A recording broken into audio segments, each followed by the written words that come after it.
Tem-se a sensação de que a fumaça de Satanás entrou no templo de Deus por alguma fissura. Papa Paulo VI.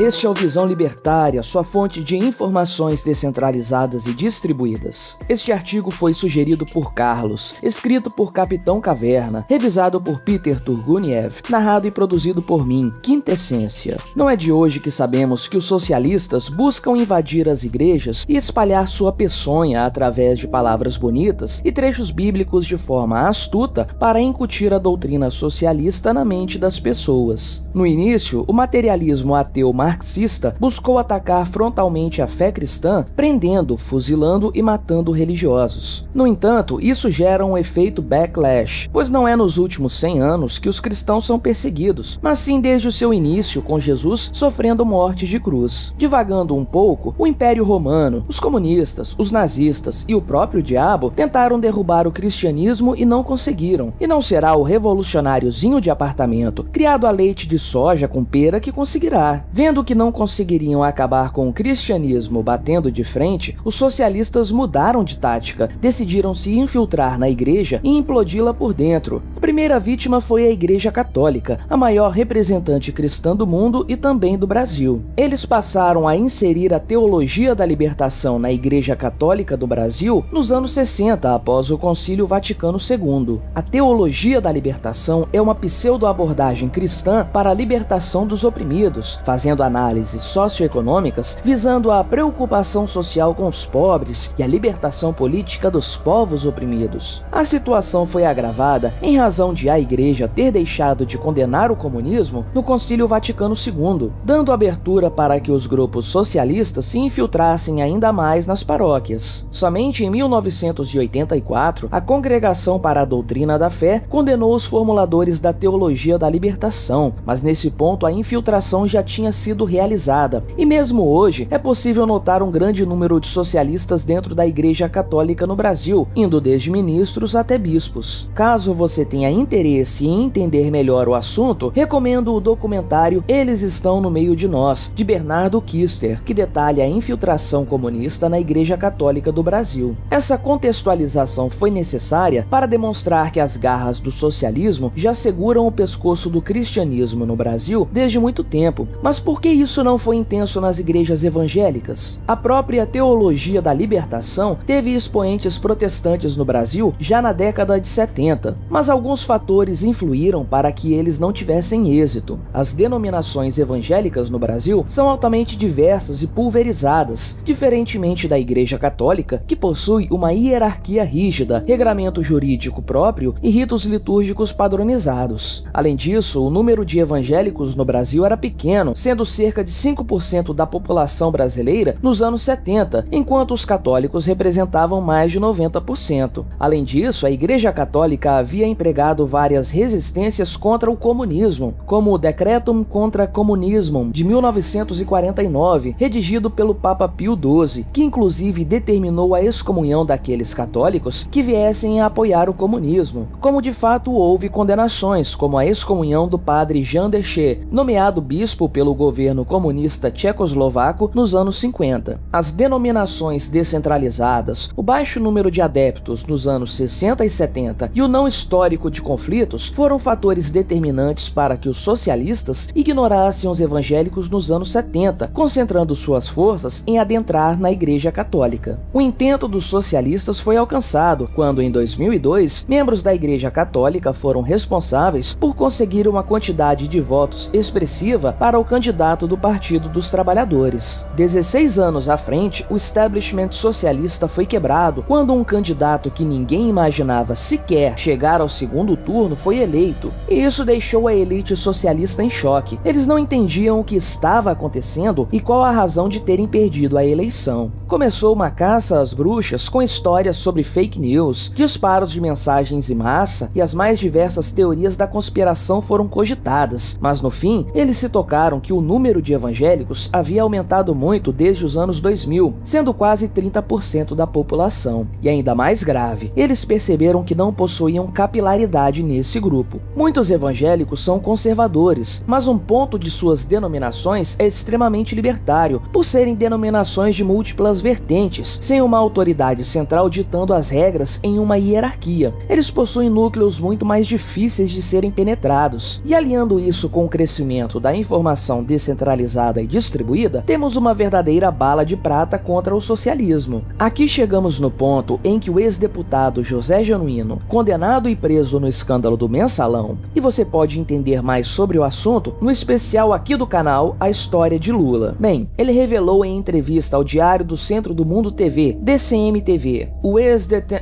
parlamentar afirmou que devem agir de modo que as igrejas não possam nos acusar de perseguição. O plano passa por perseguir redes de televisão e rádio gerenciadas por evangélicos que requerem concessão estatal. Provavelmente vão buscar firulas para caçar ou ameaçar caçar as concessões. Na mesma entrevista, Genuíno afirmou que precisam combater figuras toscas fundamentalistas e que o PT não governará por meio de conciliação, mas sim por conflitos democráticos. Ora, ao adjetivar religiosos como figuras toscas fundamentalistas, o que se pretende? Acalmar as pessoas? Pelo contrário, o que se busca é fazer troça, ridicularizar e desumanizar aqueles que não concordam com os ideais socialistas do Partido dos Trabalhadores, exatamente como um outro Partido dos Trabalhadores do Velho Continente fez 90 anos atrás. É fato que muitos evangélicos fizeram campanha ativa a favor de Bolsonaro, como também é fato que muitos católicos fizeram campanha a favor de Lula, mesmo sabendo que pelas regras da Igreja Católica não poderiam apoiar políticos socialistas, como ele mesmo se autodenominou, como um socialista refinado. O direito à liberdade religiosa é um direito de primeira geração, não pode ser atacado pelo Estado, e é exatamente isso que está sendo proposto: atacar religiosos em razão de suas escolhas políticas. Isso é inadmissível, seja dentro da ética libertária ou dentro de um Estado democrático de direito, como tantos esquerdistas enchem a boca para falar. Vemos exemplos próximos de nós quando o Estado tenta intervir na liberdade religiosa. Basta uma rápida busca na internet para verificar os inúmeros casos de perseguição religiosa que estão ocorrendo na América do Sul. Seja você religioso, agnóstico, ateu ou o que quer que você acredite, não podemos permitir que o Estado passe a cercear os direitos de primeira geração das pessoas. Hoje são os que falam, amanhã os religiosos. Quem garante que depois não seremos todos nós? Aproximam-se tempos sombrios. Se preparem, estudem e conversem com seus familiares e amigos. Ensine-os sobre a importância do libertarianismo e a defesa dos direitos naturais, pois através da informação descentralizada e distribuída, podemos levar a mensagem de um mundo melhor para as pessoas. Obrigado por sua audiência. Se você gostou deste vídeo, deixe o seu like e compartilhe com seus amigos para divulgar a mensagem da liberdade. Se quiser ser notificado dos próximos vídeos, clique em se inscrever e depois no ícone da campainha. Até a próxima!